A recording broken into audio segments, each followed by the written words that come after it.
Hi guys, welcome to my channel. My name is ReadingBear and I hope you are ready for some more stories. And today, we'll take a look at some new entitled people content. If you enjoyed my content, please don't forget to subscribe to my channel and post some bear emojis in the comment.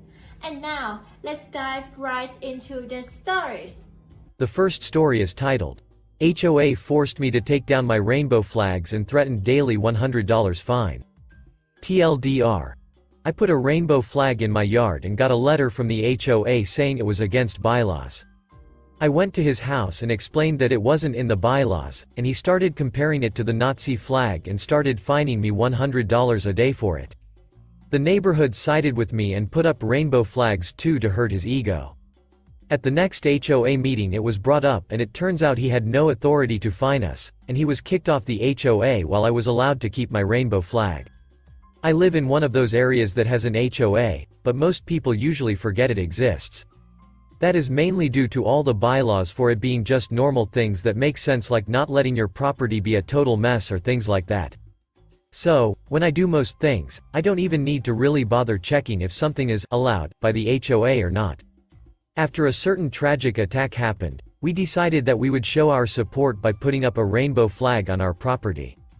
Now it wasn't a crazy thing on a 50-foot pole or anything. It was just a normal-sized flag that let us show not only our support, but that we were open and accepting people.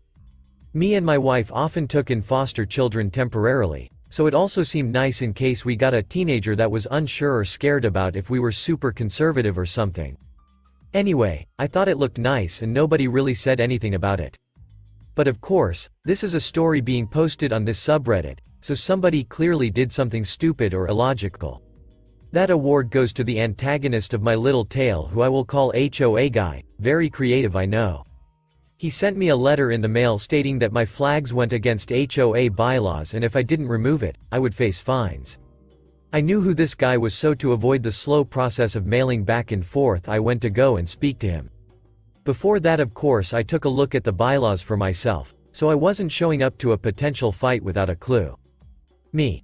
Excuse me? I was hoping you had a few minutes to discuss this letter that you sent me. HOA guy. So, you are the owner of that abomination on the front of your yard. I already knew this wasn't going well, but I tried to keep a calm demeanor. Me. It's actually by my front door, not really my yard. HOA guy. Either way it's against the bylaws and you need to take it down. Makes the whole neighborhood look bad and then we will have the wrong sort moving in. Me. If you are saying that LGBT people will move in, then I don't think of that as a problem. Also, I kind of doubt me having a flag up will cause that. Anyway, there is nothing stopping me from having a flag up on my property. HOA guy. The only flags allowed are good old-fashioned American flags. Me. Nothing in the bylaws says that we can't have flags on our property. HOA guy. It says that you cannot have anything offensive on your property, and it even gives a flag as an example. This was true, and, in the bylaws, it said that you couldn't put up anything offensive and as an example mentioned the Nazi flag. So, this guy was seriously trying to compare the rainbow flag, which stood for inclusion and acceptance, to the Nazi flag, which represented hate and basically a genocide. Me. It isn't the same thing and I'm not taking it down since it doesn't go against anything. HOA guy. If you don't take it down, then I will fine you $100 for every single day that you keep it up. On that he closed his door, and I went back home to try and figure out what to do. I knew for sure that if he fined me anything I wasn't going to pay it and keep the letters and fines as proof of harassment or something. Also, to prove that he was using a bylaw that had nothing to do about flags stopping me from having a rainbow flag in my yard. Now our conversation wasn't the quietest of things and people who were out and about heard me arguing with him. When they asked me what it was about, I truthfully told them, and soon the word spread about what was going on. I just didn't expect what happened after a few days of me receiving fines in the mail from him. I went for a walk and noticed that a ton of the neighbors had put up rainbow flags in their yard. Most of which were smaller, but they were still decorating their lawns with them to show that they supported by right to have it over HOA guy's right to be a bigot. Finally, things had to come to a boil because at the next HOA meeting no other point was getting to be made with what was going on with me and him at the forefront. I honestly thought that he was in charge of the HOA or something the way he was acting, but it turns out that he was actually very low and didn't even have the authority to be giving out fines. I showed them everything he sent me, and a few others came forward with fines that he gave them as well. I said that I wanted the matter to be fully settled once and for all so I could stop having to fight about keeping my flag. They let him try to explain his reasoning on why the flag violated the bylaws, but it just turned into another bigoted rant that I don't think anyone here needs to know the details of. Just know that not a single person seemed to be on his side or supporting anything he said. The head of the HOA said that unless he could show any fact that my rainbow flag was offensive, then it was 100% allowed for me to have it. He obviously couldn't, because even if he didn't like the connections to it, that didn't make it a hateful symbol. Honestly, I still can't believe that he tried to compare the rainbow flag to the likes of the Nazi flag, which if someone put up, it would honestly probably be stolen and destroyed before it could get this far. Obviously, all of the fines that he was giving were voided and we didn't owe a penny. It got a little sweeter though still when I found out HOA guy was now just a guy because he lost his position on the HOA board because of this stunt he tried to pull with us. Later that week in the mail I got a full apology from the HOA stating that he didn't reflect the rest of their values and they wanted to personally tell me that my rainbow flag was not only allowed but encouraged. Some neighbors kept their flags up too, and when Pride Month rolled around that year almost every single house had one flying except for that neighbor, of course. He stayed his grouchy self, but without any power now he couldn't even pretend to do anything.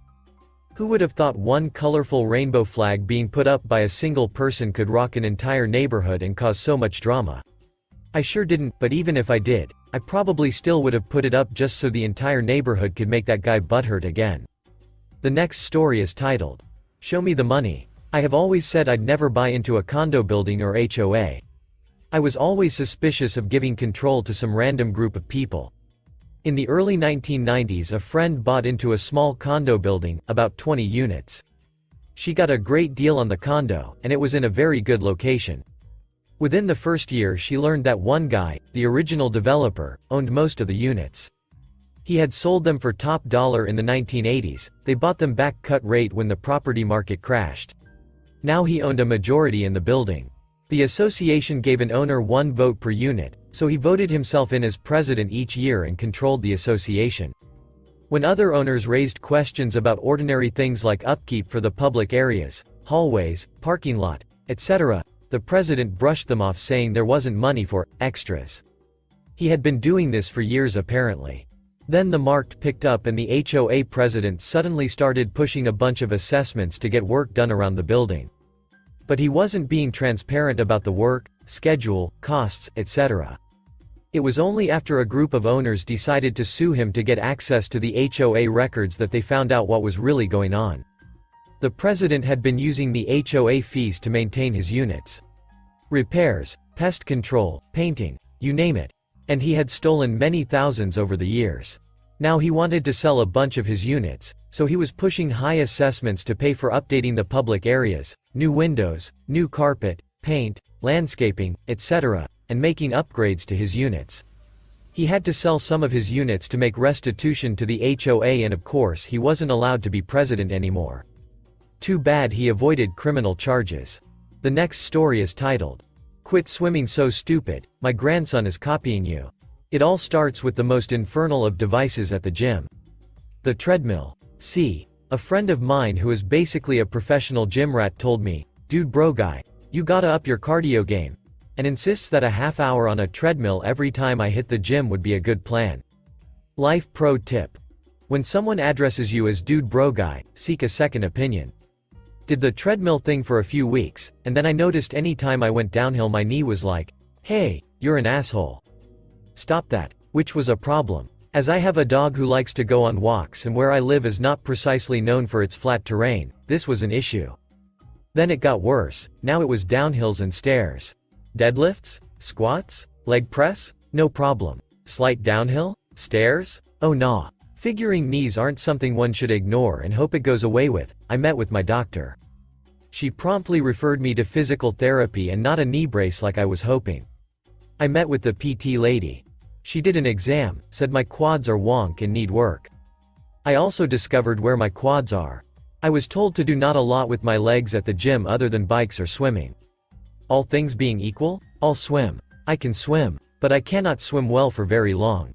Turns out being out of breath and trying to get actual air in isn't as easy as it used to be, especially when some fat ass is splashing water all around. Until my lungs catch up with the rest of me, I've adopted what I call the fatty twirl. 4 or 5 strokes of freestyle, roll onto my back and then kick with the legs until I've got air in me. Then roll back for more and pray I haven't gotten close enough to the edge of the pool to smack my hand into it. I assume I'm doing well because PT lady hasn't given me that. I am disappointed. Look typically reserved for dentists when one has forgotten to floss.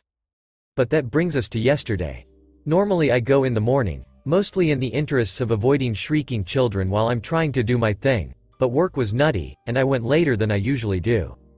There were clumps of teenagers doing I don't even know what, but they mostly just snickered to each other, and I minded my business. Now the dry part of my routine is done and it's pool time. I wound up taking a lap lane next to a grandmother in her 50s was apparently trying to teach her grandkid who was 10 tops how to swim properly.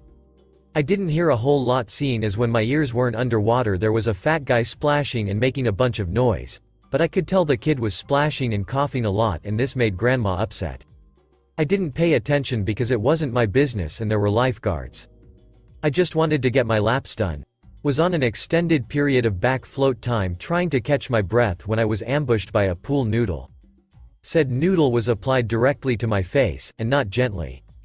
While not painful, a noodle to the noggin is quite startling. I believe the first words out of my mouth were, "What the hell?" It was grandma wielding the noodle. And she was giving me a very stern look. "Watch your language. And stop doing that." I asked grandma what it was I was doing that led her to believe smacking me with a noodle was a good idea. Grandma informed me that I was swimming stupid, and her grandson wanted to copy me. So, I needed to stop. After I confirmed that was in fact why I was assaulted with a noodle, I suggested that she might have better luck in the kids' part of the pool. You know, the one over there, far away from me. She said she was just fine here. I was the one causing the problem. I thanked her for her opinion and promptly resumed my swim. On my return trip this woman stepped into my lane and grabbed my ankle. I don't know about the rest of you, but when I'm swimming and something grabs my leg. Instant panic response. I immediately started flailing and kicking wildly, trying to free myself. Grandma got herself a nice adrenaline kick right on her forearm. I came up gasping for air and ready to start swinging. I am stopped by the soothing sounds of grandma wailing about how I just broke her arm. Edit. Her arm was not in fact broken. She wound up with a nasty bruise and that was it. I caught her with the top of my foot. Pro tip. Top of the foot is a bad place to land a kick with. Naturally that's enough to get the lifeguards involved. None of whom were apparently paying attention before she started screaming. 2 of them are lifting grandma out of the pool and trying to examine her arm while she's still wailing and flailing. A third is giving me static about kicking another guest in the pool. Well, they started to until I pointed out where the kicking happened, and her grandson was. Poor kid had frozen in place with an expression of abject horror. Once she connects the dots, she realizes I'm not the problem. I tell her I'm going to go get changed and then I'll identify myself to the front desk, because if I'm going to get interrogated, I'd prefer to be clothed. I did my thing and by the time I'd showered and changed, there was a manager at the desk apologizing for what had gone on. They reviewed the tapes and that woman's membership had been terminated and they're very sorry and please don't sue us. Best interrogation ever. The last story is entitled Ex-Girlfriend is Mad I Never Took Care of Her Yard Work. This was close to 2 weeks ago and honestly, I still can't believe it. She broke up with me because she asked me to buy her some resin and I did, but it was not enough resin. So, she bitched at me.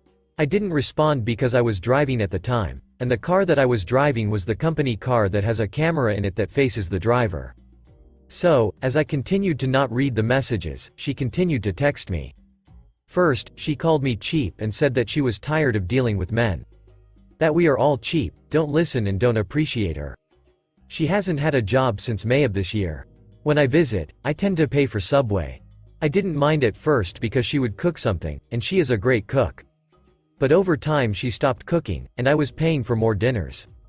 She lost her crap when I made it clear that I didn't like the idea of spending $90 on one DoorDash meal. While she is chewing me out for the wrong resin, while she is chewing me out for not wanting to spend $90 a meal on her. She brings up other issues. I let her starve for 3 days. She was forced to drink tea while she fed hot dogs to her dog. I made dinner at home and invited her over and told her that all the leftovers were hers to take. She turned me down. Sorry, if you are turning down free food, I don't believe you are starving. When I brought this up, she said, why the hell should I drive to your place when you can just order me a pizza? I am doing what I can to save money. Why the hell am I going to eat at home to save money and DoorDash food to someone else? I didn't get any dog food for her dog. Honestly, I didn't know things were that bad. Her hot water heater leaked and flooded her garage. She complained that I wasn't there to clean up, nor did I do anything to help her with her hot water heater replacement. I used to do apartment maintenance and hot water heater replacements were frequent. But installing it for her wasn't enough. She believed that I should also buy her a new one. She complained that I didn't do any yard work. First, she never asked me. Second, it isn't my yard, so why is it my responsibility? Finally, why the hell am I going to spend my week working and then go to her place in the weekend and mow her ducking yard? She complained that I allowed her, my woman, to spend her money on a yard service. Not my yard, not my problem. When my lease was up, she invited me to move in with her and pay her rent. She said it would have saved me money. It would not have saved me any money but would have cost me a fortune in yard work, home repairs, groceries and DoorDash. I have been saving up for a house. She has thrown this at me. Said it was a mistake for me to do so, explaining that if I can't afford her then I can't afford a house. I am looking at a tiny home, not a ducking palace. She decided that my company should be making training videos. She wanted to be the one hired to make these videos. After breaking up with me, after insulting me, my boss and my company, saying that we are antiquated, she demanded that we book her for videos that no one is asking to be made, and she is also someone with no experience making training videos. She complained that because of me and my cheapness she is having to sell her motorcycle. The very same motorcycle that I never saw her ride or even touch. The same motorcycle that was covered in cobwebs. I haven't heard from her in over a week. She spent a few days sending me angry texts about how I ducked her over by not giving her money for anything she asked for. She often complained for our entire relationship about how people would just ghost her. I think I know why. She would often complain about how people would not be available on her schedule to help her with her website and web store.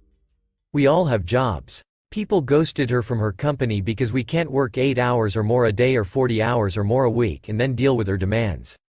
Thank you for listening.